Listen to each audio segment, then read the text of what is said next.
Conversas da Abaladiça, num café ao bar perto de si. Ninguém sabe como começam e muito menos como irão terminar. Um programa de Jerónimo Mateus, Rui Pelejão, Miguel Newton e quem mais aparecer para a Abaladiça. A prisão não são as grades e a liberdade não é a rua. Existem homens presos na rua e livres na prisão. É uma questão de consciência. Com esta frase de Mahatma Gandhi, damos início ao nosso quarto episódio das Conversas da Abaladiça, intitulada Nunca Prometas Nada a Ninguém, o lema de vida da nossa convidada, a dona Manuela Fernandes, primeira mulher portuguesa a chegar ao cargo de diretora prisional. Hoje nas Conversas da Abaladiça começamos pela Abaladiça. Queres um bocadinho? Quero, sim, senhor. É melhor. Estamos aqui na... Dona Manuela, olha. Como é que se chama esta quinta? Quinta da Nave de Cima. Quinta da Nave de Cima. Na Quinta da Nave de Cima, na aldeia de Joanes. Entre a vida e a morte. Isso quer dizer o quê? Quer dizer que temos o cemitério da parte de cima.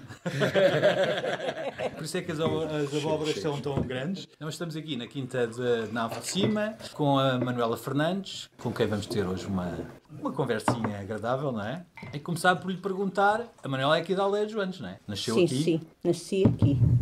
Conte lá um bocadinho desse princípio de vida aqui na aldeia de Joanes. Ora, então nasci aqui numa casa junto à capela de Nossa Senhora do Amparo, que é a padroeira daqui. Naquele tempo não se ia para o hospital, havia as parteiras que faziam os partos em casa e a minha parteira chamava-se a Dona Fernanda, segundo dizia a minha Santa Mãe. Era a irmã mais velha, a filha mais velha. A filha mais velha, tenho outra irmã. Foi um parto normal e no fim de 7 meses fui criada com a minha avó materna, a avó Hermínia, e fui para o Fundão, onde vivi com a avó Hermínia e o padrinho Silveira, que naquele tempo a avó Hermínia era governanta de padrinho Silveira, era juíza, mas que nunca exerceu, era uma pessoa muito abastada, conhecida no Fundão, que os seus familiares do castelo, que ainda existe uma sobrinha, e fui criada com a avó Hermínia a partir dos 7 meses de idade e com quem vivi até aos 9 anos. Faleceu o padrinho Silveira, depois viemos para a aldeia de Joanes, nunca deixei de ter... Devias dizer onde moravas lá? No Fundão vivíamos na rua José Cunha Taborda, onde era o Grêmio da Lavoura, só salas tinha 14, e foi ali que eu fui criada com o padrinho Silveira e com a avó Hermínia. Aos 9 anos de idade regressei aqui à aldeia, fiz, na altura dizia-se a 3ª classe, hoje é o 3º ano, fiz ainda na escola primária no Fundão, onde é hoje a junta de freguesia. A 4ª classe já fiz aqui na aldeia de Joanes e a admissão, porque fazia-se a admissão ao liceu. Portanto, a sua infância foi aqui entre a aldeia e o Fundão, basicamente. Entre a aldeia de Joanes... Mas isso era normal nesse tempo, acontecia muito. Os seus pais o que é que faziam? Ou seja, os filhos às vezes iam ser um bocado criados, aliás, com familiares, não é? Isso acontecia muito. Porque, aliás, a minha mãe teve um problema no peito e para desmamar eu fui para a avó e depois fiquei tão ligada à avó, entretanto a minha irmã tem diferença de mim de 1 ano e meio, que depois eu fiquei com a avó Hermínia. O meu pai era uma pessoa com muitos problemas de saúde e então a minha mãe, pronto, era muito difícil estar a apoiar as duas filhas. O meu pai era guarda-livros num armazém de batatas de um tio meu que chamavam o Batateiro, tio, irmão do meu pai, o António Bernardo, que o armazém era onde era a loja dos Lindezas na Praça Velha. E eu todos os dias, o meu padrinho, pois como eu já disse, uma pessoa abastada, tinha uma criada que era só para tomar conta de mim e me levar a todos os lados. A Então primeira era uma menina, coisa... uma menina que é A primeira Criada em coisa, Barcelona. a primeira coisa que fazia, a primeira já coisa percebi. que eu fazia todos os dias de manhã era ir dar um beijinho ao meu pai, ao armazém. Todos os dias o meu padrinho mandava a criada comigo a dar um beijinho ao meu pai. Deixou o batateiro e foi a Livres na moagem dos Ferreiros, na rua Conde de Anhá Nova. Era aí a moagem dos Ferreiros. Ao lado da rodoviária. Ao lado da rodoviária Antiga. e que antes da rodoviária antiga era dos Barreiros. Quando vinha, O para o Barreiro. fundão, quando vinha para o fundão estudar, era aí que paravam os autocarros. Exatamente. Eram os autocarros da rodoviária. E era exatamente, era dos Barreiros. Os Barreiros. Era aí. Aliás, o Barreiro que andámos a estudar no Colégio Santo António, agora está no Palácio. O Colégio de Santo António, o Liceu Antigo. Exatamente. Portanto, era onde eu estudava. Aliás, Depois também estudei bem lá, já viste. aliás, Incrível. bom, nós depois fomos para Santa Teresinha, porque o doutor Menezes não Santa queria. Teresinha era ao lado. Exatamente, as meninas era- na Santa Teresinha e o rapaz no Santo António. Pois, Porque o Liceu, que era não o havia Liceu. cá misturas. não queríamos Não, naquela altura não misturas, havia, não. mas os professores eram os mesmos. Aqui na aldeia dos Banos, os meus pais tiveram um comércio de fazendas e tinham uma taberna. E a minha avó, Hermínia, no fundão, fazia o bacalhau frito, fazia a sardinha com molho de escabeche, Os petiscos os para a petiscos taberna. Onde é que era? para a taberna. É por baixo, que a casa ainda existe, porque nós depois morávamos lá, café da Bica. Eu lá. A casa. aqui na aldeia dos Banos, sim. a uma casa é fasquinha, aquela sim, casa o restaurante verde. verde, é ao lado da É rua do a restaurante. casa Sim. verde. Sim, sim. A casa Casa muito verde. bonita. Tem a varanda, não é? Tem a varanda. É das mais Exatamente. bonitas. bonita. E no resto de chão era. Está à venda. Já foi vendida. Já foi vendida. Já foi vendida. Portanto, olha, menos uma oportunidade imobiliária toda. E então no resto de chão era a taberna e ao lado da taberna o meu pai era, as pessoas antes de irem ao médico, tudo chamava o Sr. Manecas. O meu pai era conhecido pelo Sr. Manecas Bernardo. Ele era Manuel Bernardo de Campos, mas era o Sr. Manecas. O meu pai é que dava as injeções e a toda a gente, era o enfermeiro. E toda a gente o chamava para ele ver as pessoas. E ele é que as canalizava. Olha, agora faz isto ou vai mesmo ao Dr. Amaral. O Dr. Amaral era o médico da altura e depois o Dr. Eugênio Nabinho, que aliás foi o que depois assistiu o meu pai nos últimos tempos que o Dr. Amaral já tinha falecido. Pois, e entretanto, a Dona Manuela, essa infância foi uma infância feliz da Dona Manuela. Foi, quer dizer, eu tive uma infância muito feliz. Tive, mas ao mesmo tempo tivemos uma infância e uma juventude muito preocupante com os problemas de saúde do meu pai. Claro. Morreu com 51 anos. Pois, Tinha a Dona Manuela que idade quando ele morreu? A hora estávamos casados. Então ainda conheceu o Aliás, então o Paulo tinha 6 anos. E depois, por onde é que foi, Dona Manuela? Depois foi estudar para onde? Pronto, então o meu padrinho Silveira deixou-me ficar em testamento até aos 30 anos 1000 escudos por mês para eu poder estudar, tirar um curso e para que até aos 30 anos eu pudesse ser uma senhora. Assim como também me deixou ficar um pequeno prédio agrícola, que é ali junto ao cemitério, que é o Santiago. E os usos e frutos para os meus pais, porque eu com aquela idade não podia ficar. Os meus pais, e muito bem, administraram para as duas filhas. E muito bem. Quer dizer, porque naquele tempo 1000 escudos era muito dinheiro. Não, era lá. Era lá.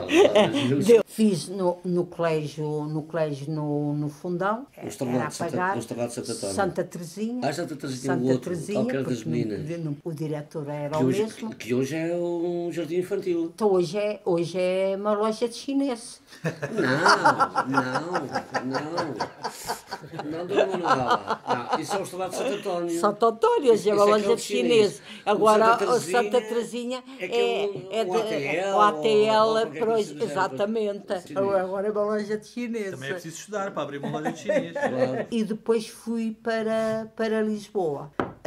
Frequentar aliás, eu gostei sempre muito de coisas ligadas à justiça, e até porque tínhamos aqui na aldeia de Joanes o Dr. Urbilo Barbas, que era o inspetor superior dos serviços prisionais, e aquele senhor deu a mão a muita gente que levou para os serviços prisionais, e os meus pais eram íntimos amigos, e ele achava que eu, da forma que eu era, da maneira que eu era, para a minha maneira de ser, que era uma pessoa muito virada para a parte do serviço social, e então fui frequentar curso de serviço social para a Escola Prática de Ciências Criminais, que na altura funcionava na Polícia Judiciária em Lisboa. Tirei o curso de Serviço Social e comecei a iniciar a minha carreira de Serviço Social na Colónia Penal Agrícola de Sintra, hoje estabelecimento prisional de Sintra. Ainda fiz estágio na cadeia de Tires, mas depois fui para Sintra. Isso não é são grandes mudanças. Uma pessoa que foi criada aqui no interior, numa aldeia, numa cidade, depois vai para Lisboa, estuda, e de repente, ainda muito novinha, o seu trabalho começa a ser por um trabalho difícil e pesado, que é lidar com comunidades penais, não é? No princípio não deve ter sido fácil, não? Quero lhe dizer que eu adaptei muito bem. O meu pai, uma preocupação muito grande, como é normal, e então naqueles tempos o meu pai não queria que eu fosse trabalhar com homens. Então, filha, então vais trabalhar com mulheres. E a diretora da cadeia de Tires era uma freira. E então com freira, e os meus pais tudo muito ligados à igreja, ia também. Mas a cadeia de Tires era para homens. Era de mulheres. Era de mulheres. Mas é que nunca gostei de trabalhar com mulheres. Aliás, estive lá a fazer o estágio, mas com homens é que eu gostava de trabalhar. E o meu pai disse: ai filha, não gostava nada.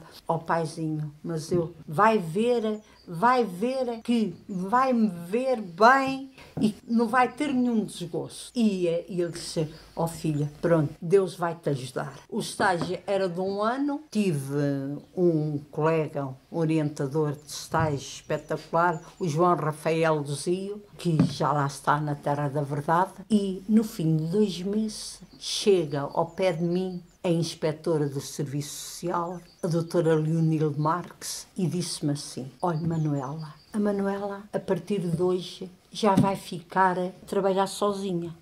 Vou ficar a trabalhar sozinho? Sim. Tens capacidades todas? Então, sim. Só vai seguir a frase que lhe disse o Luzio. Sabe qual foi a frase que me disse o meu colega? Que eu segui pela minha vida fora e que ensinei ao meu marido. E ele aprendeu, o seu marido? Aprendeu. Então ele sabe qual é a frase? Qual é a frase? Nunca prometas nada a ninguém. E ensinaram essa frase ao vosso filho? Ensinei a frase ao Paulo. É que a política não é o melhor.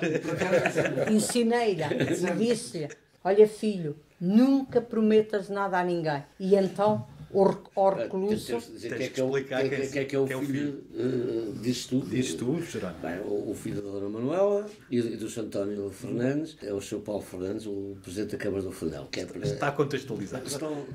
Continuemos a história. Continuemos a história. E então, quando eu não vinha, e o recluso Chegava, até está agora vamos contar as histórias todas, temos tudo. E então só disse isso 2 vezes. O recluso chegar ao pé de mim e tal, começar ali a contar, e eu disse, olha, não lhe prometo nada. Eu não lhe prometo nada. Eu vou analisar o assunto, mas não lhe prometo nada. Nem que eu soubesse que eu tinha ali já a receita para resolver, mas eu nunca prometo nada. E ainda hoje eu faço isso. Dona Manuela, está na hora de dar a bola disso. Da meia. Isto faz parte do nosso programa. Que é beber. Discos perdidos. Perdidos porque algum sacana os roubou, porque os emprestamos e tiveram a gentileza de nunca os devolver, ou são os que ficaram arrumados numa gaveta da nossa memória e coração e anseiam agora para vir às ondas artesianas apanhar um bocado de ar. Discos perdidos.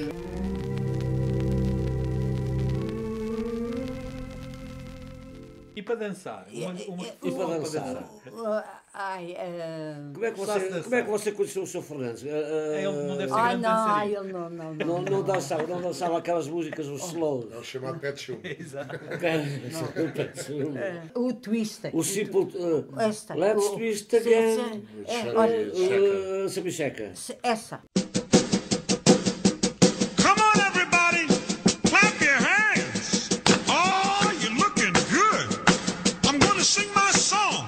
It won't take long. We're gonna do the twist, and it goes like this. Come on, let's twist again, like we did last summer. Yeah, let's twist again, like we did last year. Do you remember when things were really humming? Yeah, let's twist again. Twist the time is here. Round and up and down we go again. Oh baby, make me know you love me so. Then twist again, like we did last summer. Come on, let's twist again, like we did last year. Twist.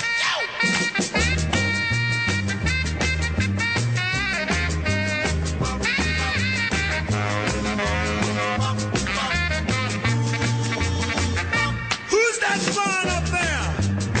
Is it a bird? No. Is it a plane? No. Is it the twister? Yeah. Twist again, like we did last summer. Come on, let's twist again, like we did last year. Do you remember when things were really humming? Come on, let's twist again. Twist the time is here. Round and up and down we go again. Oh baby, make me know you love me so.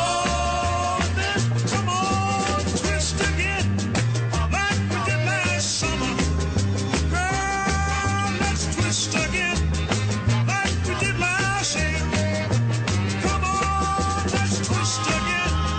Twist the time is here. Conversas da Baliza. Num café ao bar perto de si. Tá. Entretanto, aparece o 25 de Abril. Trabalhava ali, na Colónia Penal de Sintra. Eras também a tradutora do diretor. Já digo, já lá chego. Este auxiliar de memória é muito apressado, não é? Sempre que aparece. Além Estressado. de fazer o meu trabalho, eu tive uma inclinação muito grande para línguas. E falava as línguas um bocadinho como o Mário. Não como ao Paulo. Não, o como Mário. Paulo, Paulo sim, mais ao pai. Pronto, eu falava as línguas francês, o inglês, pronto. E então o meu diretor, Dr. Gomes dos Santos, que faleceu agora há um mês, era a tradutora dele e quando ele precisava, quando vinha alguém, um estrangeiro, eu é que ajudava nessas coisas todas, pois naqueles tempos pronto, não Era era, mais difícil, sim. era mais difícil. E vinha 2 vezes por semana à Direção-Geral dos Serviços Prisionais, ao Campo de Santana, Na Travessa do Touro. na travessa da Cruz do Torela, a prestar serviço a Lisboa, e depois, ainda achavam que ainda era pouco, durante 7 anos vinha a substituir os meus colegas de férias à penitenciária de Lisboa. E o Dr. Roberto Pinto, que era um diretor, mas um diretor de gancho, entrava ali porque ele queria-me roubar a Sintra. Achava que eu era para uma penitenciária e não era para uma colónia agrícola. E entretanto está-se o 25 de Abril e há os saneamentos. Claro. E parte dos meus colegas, eu é que era a mais nova e eles é que foi tudo saneado. E é entregue à Marinha. A Marinha é que fica a tomar conta das coisas, da parte prisional. E então chega-me a minha inspetora à Sintra e diz-me assim: ó Manuela, só você é que pode limpar a imagem do serviço. Tem que ir para a penitenciária, para Lisboa. E eu disse assim: então eu, a mais nova, então os colegas todos, então chego lá, então mandam-me embora. Ai não, você com a sua maneira de ser é a única pessoa que poderá. Pronto, então a doutora manda e tem que cumprir as ordens, eu vou. Amanhã está lá às 9 horas, às 8 horas já estava à porta. E então estavam lá os pitas já todos presos. Mas eu vou, que era para os presos de delito comum. E cá fora éramos revistados pelos populares, porque os populares, tudo contra os pitos. E ora, uma pessoa aqui, o que é que vai fazer? O que é que leva aí na carteira? Pensavam que aqui ia levar alguma coisa que era para dar algum PIDE. Não, olha, eu vou trabalhar, eu sou funcionário. Não, mostre lá. Tinha que ser revistada pelos populares. Não foi nada agradável. Bom, e lá fui. E então a inspetora disse: ó senhor tenente, olha, vem aqui fulana, espero que seja outra. Foi assim que fui recebida. Outra, como quem diz, outra, para logo à noite dar um pontapé. Exatamente. E pô-la na rua. Outra. Foi assim que eu fui recebida pelo tenente Luís Ernesto Rosa, como metralhadoras. E então lá fui para o gabinete, para os presos de delito comum. Bom, lá estive ali assim. Ao segundo dia, entra-me ele para a porta adentro e disse: irmão, já vou embora. Lá vem. E então, desculpe, vou-me levantar. Bom dia, senhor tenente.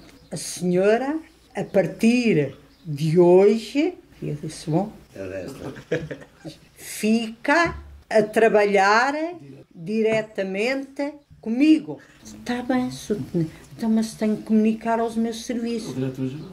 Ao meu diretor-geral e à inspetora. Ninguém manda nada, eu é que mando. Fica diretamente comigo. Portanto, passou a A trabalhar para a Junta de Marinha. Salvação Nacional. Então, mas não comunica nada. Aquela gente, nada. E eu disse: epá, não havia telemóveis, não havia nada. Então, como é que eu havia de... Por isso, a senhora, como é que é a sua família? Eu não sabia nada, sou casada, tenho um filho, Mas já era casada na altura? Sim, moro em Mem Martins, tenho um motorista, não tem horários, não tem nada, para poder ir tomar um banho a casa e mudar de roupa. Sabe a que horas é que eu saía de lá? Às 2, 3 da manhã, ia tomar um banho, voltava com o motorista e teve que se vir a pôr o Paulinho aqui aos meus pais, porque não podia tomar conta do filho. Também ligaste ao diretor-geral e que é que inspetora. Pois. Tiveste essa ordem? Quando fui a casa a tomar o banho, lá, cumpra.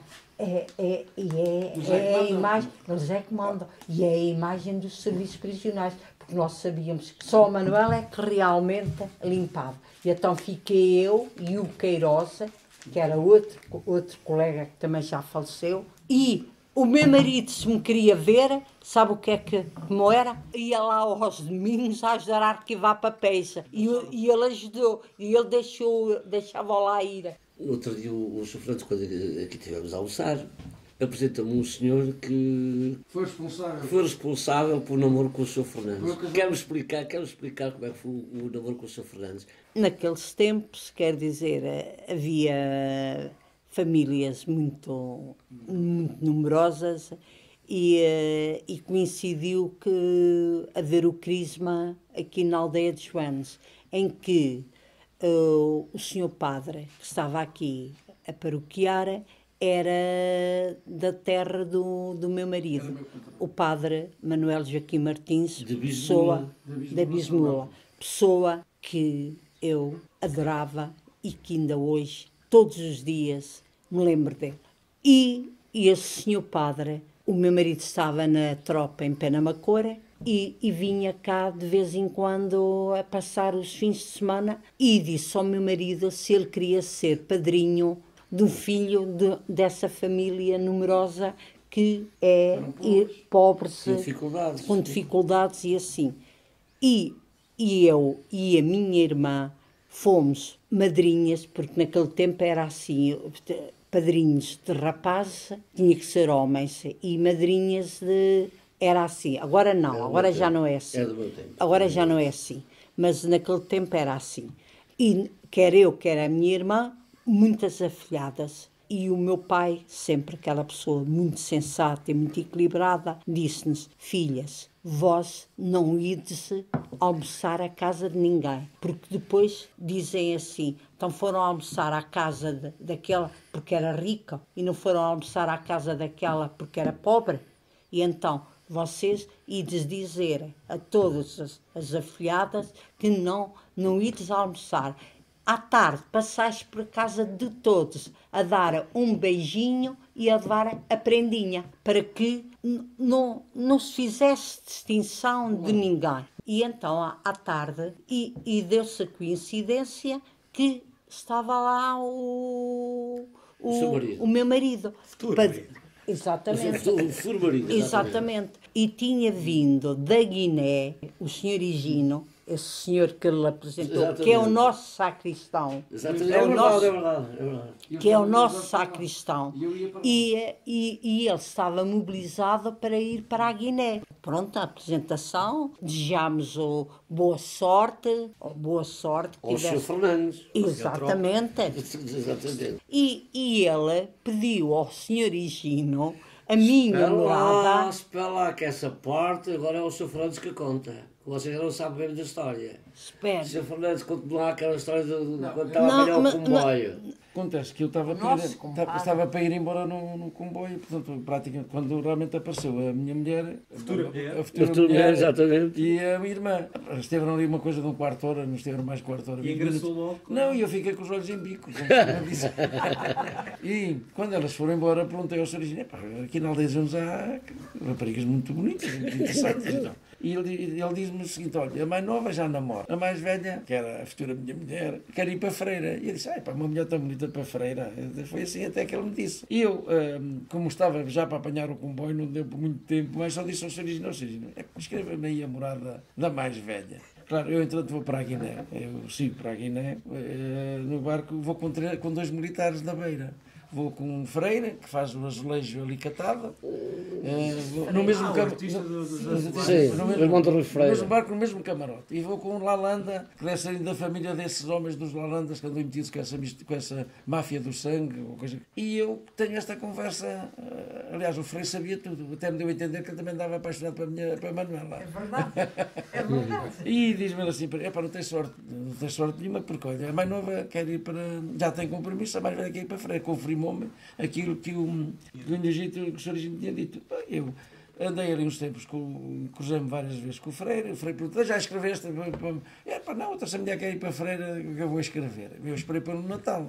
Na altura escrevo a mandar as boas festas, ela demora-me 2 meses a responder-me, eu depois agradecer, eu depois respondo-lhe a agradecer as boas festas, o agradecimento dela, e ao fim de 3 anos estávamos casados. Então, mas queria ir para a Freira?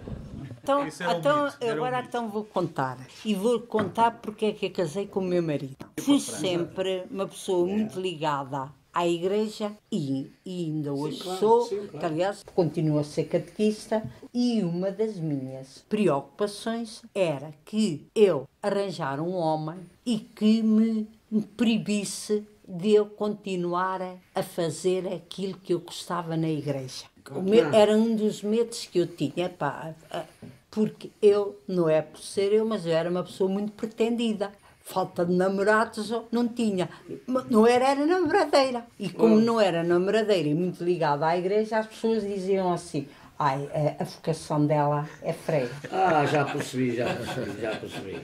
Então, por isso arranjou um seminarista.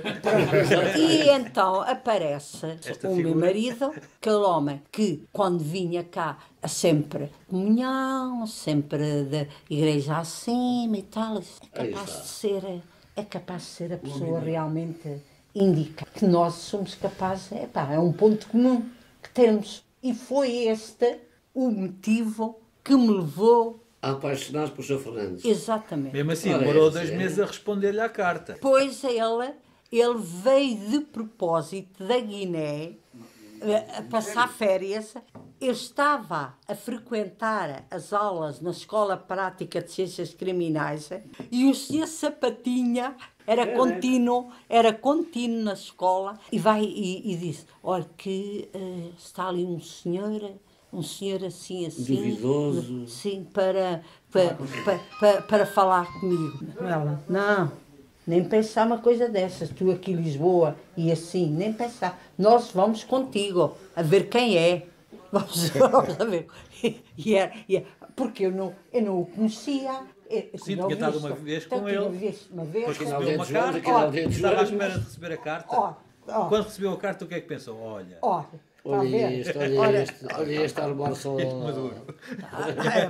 E foi daí que nasceu o nosso... Mas primeiro por correspondência, trocaram cartas durante um tempo. Não, e ele disse... e eu disse, não, isso é uma coisa que tem que se ver pessoalmente. E sabe onde é que nasceu e onde é que isso foi decidido? Fomos a ver um filme, O Destino Marca a Hora. No Monumental, e acompanhados por uma prima, porque naquela altura não se ia sozinha, pela filha da prima Mariazinha. O Destino Marca a Hora? O Destino Marca a Hora. Era com o Tony de Matos esse filme? Exatamente, com o Tony de Matos. Que era um cantor importante na altura. Exatamente.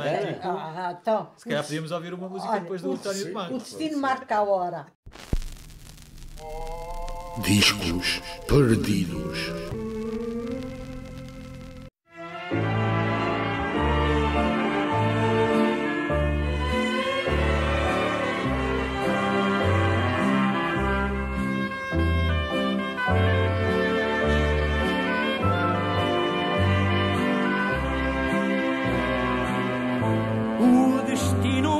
A hora pela vida fora que havemos de fazer, que rege a sorte agora foi escrito outrora logo ao nascer. O relógio marca o tempo de viver, todos nós somos iguais. Se o destino nos condena, não vale a pena lutarmos jamais. O passado nunca volta, podes querer. O futuro não tem dono. Toda a flor, por mais bonita, há de morrer quando chega o seu outono. Temos hoje para viver toda uma vida, amanhã que longe vem. A saudade está escondida num destino por medida para nós dois e mais ninguém. O destino marca a hora pela vida fora que havemos de fazer. O que rege a sorte agora foi escrito outrora logo ao nascer. O marca o tempo de viver. Todos nós somos iguais. Se o destino nos condena, não vale a pena lutarmos jamais.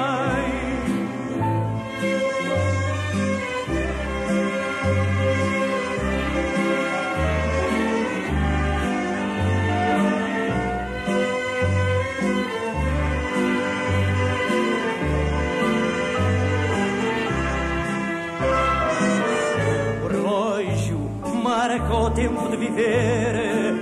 Todos nós somos iguais. Se o destino nos condena, não vale a pena lutarmos mais.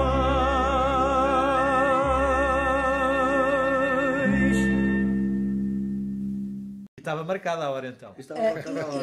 E então aí é que marcou a hora de nós iniciarmos o nosso namoro. Namoro oficial, até aí. Namoro era tudo- oficial. Até aí E era então só... ele depois voltou para a Guiné, claro, porque veio passar só uns dias e então depois quando veio da Guiné, pronto, é que depois então nós decidimos, fomos a Setúbal, eu, o meu padrinho Sebastião, aqui o pai da Ana Maria, a tirar notícias, porque o senhor Padre Manuel não achavam que eu que não devia casar com ele. Não era porque ele fosse mau rapaz, mas achavam que os nossos feitiços que não... Então foram fazer uma visita de investigação. Investigação.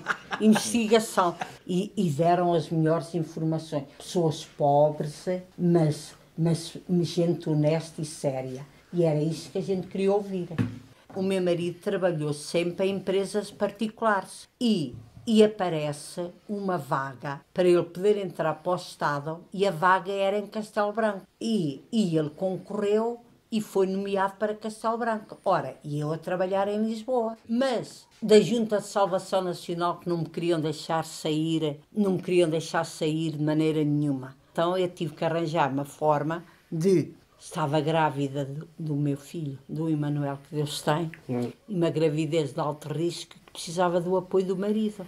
E então aí eles cederam, porque com o atestado médico, com essa coisa toda, e havia vaga para mim de assistente social em Castelo Branco. E então vim para Castelo Branco e fui nomeada a primeira mulher diretora de uma cadeia em Castelo Branco. Mas Nunca tinha havido em Portugal. Nunca tinha havido em Portugal. Fui a primeira mulher atendendo a tudo o meu currículo. Até à altura. Fui a primeira mulher. E da Junta de Salvação Nacional deram-me um louvor que foi a nível nacional por tudo aquilo que eu fiz. E ainda hoje... Os atuais diretores gerais dos serviços prisionais, no dia 25 de abril, todos me telefonam a dar os parabéns pela mulher dos serviços prisionais do 25 de abril. Porque fui a mulher que, no 25 de abril, salvei os serviços prisionais. Há outra história sua ainda no tempo da penitenciária, que é uma história bonita, que é aquela história que levava comida... Antigamente, no antigo regime, nós não podíamos dar nada aos presos, não podíamos dar nada aos reclusos. E então, há um recluso que se calhar o Jerónimo conhece, que o Sr. Miguel não deve conhecer, mas, e o Pujão também deve conhecer, o Manteigueiro. O lendário Manteigueiro. O Manteigueiro. O Manteigueiro. José Manuel de Sousa Mato. É o mais nome conhecido dele. como Manteigueiro. E então, ele, naquela altura, eles passavam mal. Hoje não, hoje as cadeias são um hotel. E então, o meu almoço, que levava de casa, ele ia a ser atendido por mim e ao senhor guarda, ele está aqui aflito para ir à casa de banho. E ele ia à casa de banho e comia o meu almoço. E então ele, ainda ata por mãe, e chegou-se ao pé do Mário, que o Mário não conhecia, que era o meu filho, ia na Covilhã, e chegou-se ao pé dele e disse assim: olha, sabes que tu és meu irmão. E o Mário Não, estás enganado, porque eu tinha um irmão Claro, morreu claro. e só tenho um irmão. Não, é que a tua mãe também é minha mãe. Mas o Manteigueiro é O uma, Manteigueiro é uma lenda, porque E vou-lhe uma contar, lenda dos e serviços vou-lhe prisionais, contar não é? uma coisa. Ele fugiu de todas as cadeias. inclusive a lenda do António Alves Fernandes. E a mim foi a única diretora que ele não fugiu. E ele fazia cartas, queria vir para a Covilhã.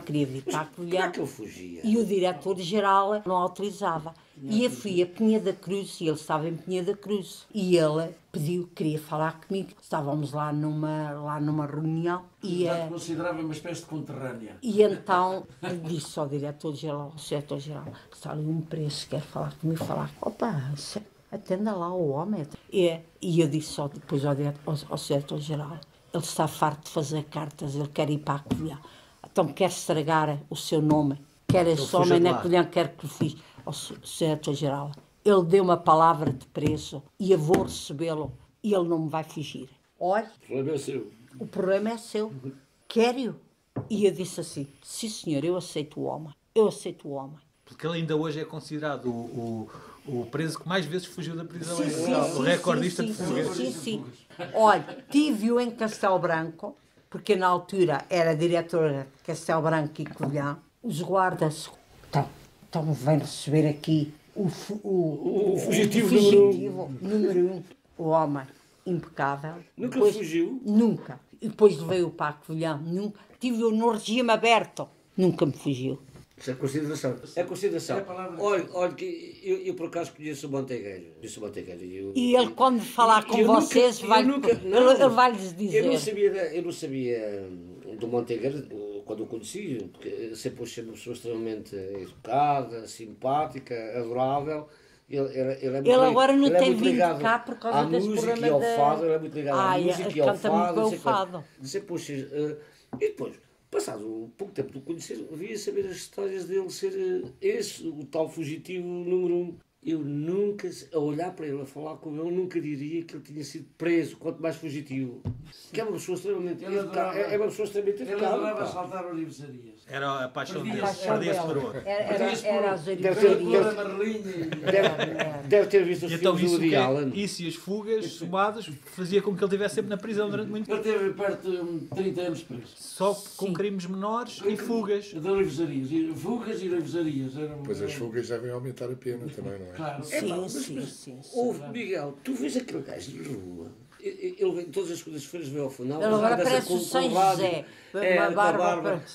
É pá, Ele é vem uma a pessoa pé extremamente- da Covilhã ao Fundão. E é um caminheiro, Sociável. ele anda. Eu não conheço ninguém que ande tantos quilómetros como o Manteigueiro. Aprendeu. E o mais giro é quando se começa a conversar com ele, é uma pessoa extremamente Mas o culta. Sr. Fernandes está-se a rir, mas ele, É assim, culto. ele assim fugiu-lhe 2 vezes, não foi? Acho que foi a única diretora do país que ele nunca fugiu, foi a mim. Discos perdidos. Pode ser uma da Amália. E a Cidade de Neve.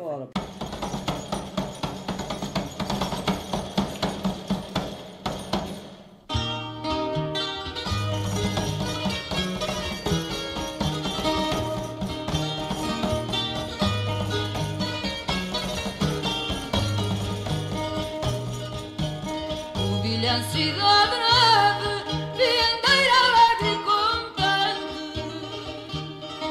És o gesto que descreve um passado heroico e valente. És das feiras a rainha, o teu nome é nome de povo. És um beiral da andorinha, Covilhã, tu és sangue novo. De manhã quando te levantas, que briosa vais protear, e os irmínios que tu encantas, vestem lã para te namorar. Teu pastor nos montes vagueia, dorme à noite em lençol de neve, ao serão dessas longa teia, para o teu bem que de longe te escreve.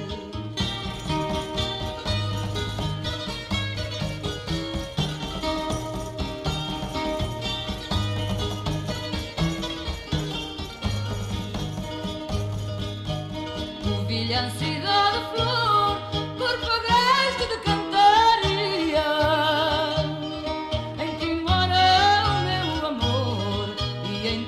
nasce um novo dia.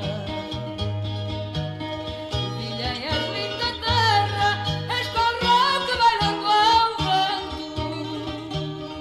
Em ti ela quando neva, polvilhando és novo tempo.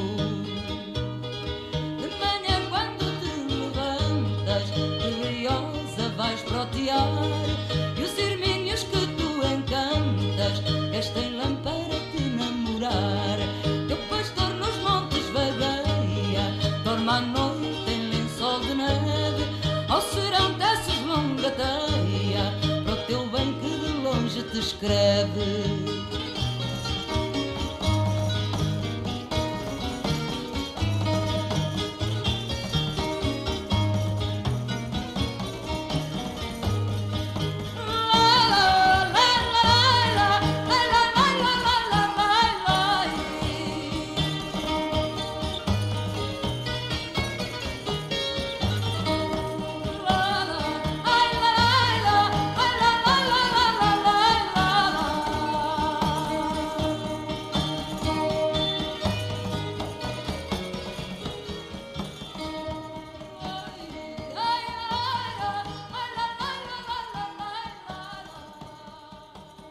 Pegar um fio à meada, voltamos para Castelo Branco, depois acabou por fazer o resto da carreira aqui, entre Castelo Branco e depois Covilhã. Mas sendo a primeira diretora de prisão portuguesa, quer dizer, são instituições que são de cultura masculina, não foi fácil chegar cá e ser diretora. Uma pessoa tem que se impor, demora tempo a impor-se. Vou-lhe depois dizer. Os guardas, cheguei cá e depois chego a Castelo Branco, depois fui nomeada diretora e chego ali. Não tenho um mobiliário, não tenho nada. Não havia dinheiro para nada. Sabe onde é que nós fazíamos os rascunhos? Porque não havia computador, naquela altura era máquinas de escrever. Olha, por trás das folhas do calendário, é que a gente fazia os rascunhos para o datilógrafo passar. Então, eu disse assim, bom, então eu, os militares, fechou o Forte de Peniche. Porque eu trabalhei no Forte de Peniche, Forte de Caxias, Monsanto. Então, tinham lá tudo, as mobílias e aquilo tudo. Então espera lá. Meto-me a caminho de Lisboa, fui ao diretor-geral e disse ao diretor-geral, só quero que me passem uma credencial, que eu já vou aos militares para arranjar mobiliário para Castelo Branco. E ele disse, a Manuela é danada. Então, e acha que arranja? Que não, conta, mas eu vou lutar por sim. E vou casar ao militar. E eu disse, olha, eu preciso disto, assim, desta maneira, daquela.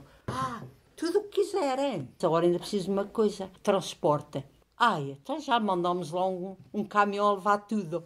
Olha, quando chegou o caminhão a Castelo Branco, os guardas disseram assim, esta gaja deve ser maluca, esta gaja deve ser doida.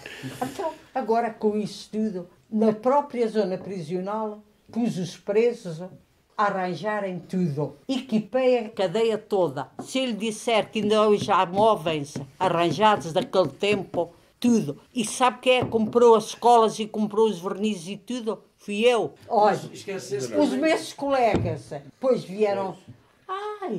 Diretor-geral, mas como é que Castelo Branco tem tudo? E nós não temos nada. Não é possível, estamos para a Manuela há tudo e para nós não há nada. Espera lá, que falta a boladiça, careca. Então, isto são as conversas da boladiça. Mas eu sempre ouvi dizer que a boladiça era a última, esta já é a terceira boladiça. Como é que uma mulher chega à diretora de uma cadeia? Como é que enfrenta as resistências naturais dos guardas, dos presos? Vou-lhe dizer, inicialmente, agora uma mulher a mandar aqui em nós, mas depois nunca tive um problema com nenhum. Vou-lhe dizer, eu era dura. Houve muitos funcionários que saíam do meu gabinete a chorar, porque eu era dura. Muito humana, mas também dura. Mas tanto era para os reclusos como era para os funcionários. Ainda agora, a mensagem que eles me mandaram todos no Natal, não me esqueçam, e me fizeram uma grande homenagem o dia que eu fiz os meus 70 anos. O que era a tipologia mais comum aqui quer em Castelo Branco, quer na Colher, é diferente, não é? Agora já aparecia muito, os últimos anos, a droga, mas inicialmente aparecia muito o crime de homicídio. Aliás, tínhamos muito homicídio, mas era um Homicídio de base rural. Exatamente. Da sachelada por causa da água, do vizinho. vizinho, era mais esse Ou seja, eram tipo. pessoas até sem antecedentes criminais. Sem antecedentes criminais, aparecia muito isso. E então os furtecitos. Pilha-galinhas. Sim, era muito. Mas nessa carreira toda, ao longo dos anos, também se vai vendo as transformações da sociedade. Já havia outros tipos, mas agora nós aqui na zona era mais esse género. Agora, ultimamente, pronto, já havia muita parte da droga, tráfico. A cadeia é o reflexo da sociedade que temos. Exato. A cadeia é precisamente o que nós estamos a viver cá fora. Passa na cadeia. Depois outra coisa que também deve ter evoluído com o tempo, que é a pobreza e a miséria sempre foram fatores que propiciam ao crime, não é? Mas isso depois são histórias complicadas. Há uma coisa que, por exemplo, nós dávamos muitos subsídios às famílias e aos reclusos quando saíam. Ninguém saía desamparado. Eu, por exemplo, usava muito um recluso, não tinha família e tinha que se arranjar, por exemplo, uma pensão. Na vez de lhe dar o dinheiro, eu pagava-lhe a pensão diretamente e tinha a certeza que durante aquele mês ou aqueles 2 meses a pensão estava paga. Eu não sabia que um diretor de cadeira tem responsabilidade na reinserção também. Então nós estamos ali para trabalhar para a reinserção social das pessoas. Então. Mas há uma ideia comum que toda a gente tem, que é que as cadeias dificilmente regeneram pessoas. Concorda com isso? Não, nós estamos... Agora, a reinserção, acha que a reinserção é uma política bem sucedida? Há casos que se consegue, que temos êxito, há outros que não temos. Agora, eu usava muito mais esse sistema, porque havia indivíduos, por exemplo, moravam lá em cima no norte, dava-se o dinheiro para comprar o bilhete e ele ficava na colhã, mas era a roubar. E assim vai-se à estação, tens aqui o bilhete, tem, nunca tratei um preço por tu. Também uma das regras que aprendi com o meu orientador de estágio. Era o Sr. José, o Sr. António e o Sr. Francisco. Nunca tratei um preço por tu. Dona Manuela, eu vou dizer uma coisa. Eu estou deliciado com a sua conversa, mas há uma ou duas perguntas que eu queria fazer. Toda essa disciplina que você impôs aos seus reclusos, foi a disciplina que impôs aos seus filhos? Os meus filhos só dizem que eu fui sempre muito mais dura. Mas espero que eu esqueci... Dura no sentido de rigorosa e inflexível dos princípios que acha que são. Mas, Dona Manuela, esqueci de dizer uma coisa, é que a sua doçura, você tem uma doçura natural que lhe fica bem. Pois, mas que é que diz? O seu Fernandes? O seu Fernandes é mais duro. Mas não confunda a doçura com a disciplina. Mas nota-se essa doçura, tanto no Paulo como no Mário. Aliás, o Paulo disse, palavras que ele dirigiu em família, que a mãe era muito mais rígida do que eras tu. Paulo, para quem está a ouvir, Paulo é o seu Presidente da Câmara, o Mário, o irmão, que é um cineasta, quem os conhece são pessoas extremamente dóceis, extremamente fantásticas. Mas são doces. Mas notas que há disciplina. E eu sempre pensei que a disciplina vinha do pai, afinal vem da mãe. O pai é como aqueles futebolistas que é um falso lento, é um falso disciplinado. Pelo menos eu dizer que aprendi muito com ela. Profissionalmente. Em termos prisionais, aprendi mesmo. Porque é bom também explicar que o Sr. António Alves Fernandes também foi, durante muitos anos, diretor da cadeia de Castelo Branco. Das qualidades que eu não tenho sempre, mas provavelmente é o dinamismo. A vida não é só carreira e gostávamos de saber como é que é a vida depois desta carreira cheia de sucesso e de memórias, hoje, passados estes anos todos, como é que é a vida aqui na aldeia de Joanes? Sabemos que uma das suas paixões é a catequese, trabalhar com crianças. Adoro crianças. Isso tem sido para mim, as crianças é uma coisa... E tem sido uma coisa que a tem preenchido. Me tem ajudado muito, porque há uma paixão muito grande que eu tenho dentro de mim, que nunca consigo ultrapassar, foi a morte do meu filho. Claro. E isso, se não fosse... Isso ajuda, o trabalho com as crianças ajuda ajuda a fazer e o meu Mário. O meu Mário é tudo. Quer dizer, o Paulo também. Claro, Claro, os teus filhos, Mas o meu Mário tem sido a força da minha vida. A minha mulher pode falar muito também do ambiente da aldeia de Joanes, em termos de... Sim, como é que é viver hoje numa aldeia? Cara, sempre viveu aqui, entre aqui e o Fundão, mas o que é que mudou aqui nas aldeias e nesta Mas se caracteriza. Sim, está. É totalmente diferente. A aldeia de Joanes é Fundão, é um subúrbio. Já não se... Não é subúrbio. Já não se- Já faz parte A do Fundão, grande- faz parte do Fundão. Os anos que esteve fora, antes de ir aqui para Castelo Branco e para trabalhar, continua sempre a vir cá, a aldeia dos Joanes, a manter a relação. Sim. Então, enquanto os meus pais, nós vivíamos em Castelo Branco, todos os fins de semana vinhamos aqui. Lembro que a aldeia dos Joanes ficava longe do Fundão. Então, pois é o que eu estou a dizer, Hoje então não. hoje Agora, mesmo. com a expansão da aldeia dos Joanes, a aldeia dos Joanes está colada ao Fundão. Não sai, Mas é o que também eu o próprio digo. Fundão expandiu. expandiu para aqui. Exatamente. Ó Miguel, eu acho que uma boa maneira de terminarmos esta É a conversa Bárbara de hoje disse. é como a Bárbara disse, que é que a Dona Manuela tem aqui uma outra qualidade, um outro toque mágico que tu acho que tu vais apreciar. Que ela é provavelmente das pessoas que melhor cozinha aqui na região que eu conheço. Tenho o prazer e o privilégio de poder vir cá almoçar muitas vezes e eu acho que podíamos terminar a pedir-lhe aqui um pequeno segredo de culinária, porque ela faz uma coisa que eu nunca tinha visto, ela não usa sal na comida. Substitui muito o sal por ervas aromáticas. Então dê-nos lá assim, só para fechar isto, uma pequena receita boa para fazermos agora Então, no início de 2022. Uma coisa simples de gostava fazer e de muito explicar. era de fazer com um almoço para todos. Isso fica já... Isso é que eu Agendado. queria. Isso é que eu queria. Uma coisa Só. que eu e o Miguel pudéssemos fazer Então- facilmente em casa. E O eu Miguel também gosta de também. cozinhar. Então- Tu é mais, o género é mais líquido. É mais líquido.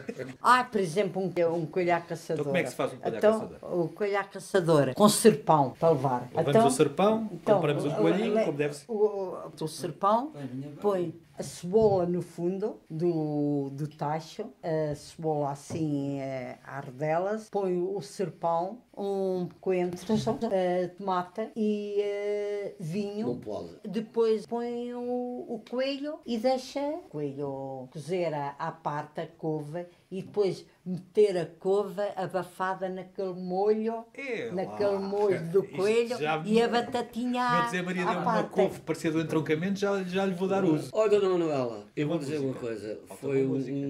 um gosto enorme estar aqui a conversar consigo. Você nem imagina. Foi tão bom. Conversas da Abaliça, num café ao bar perto de si.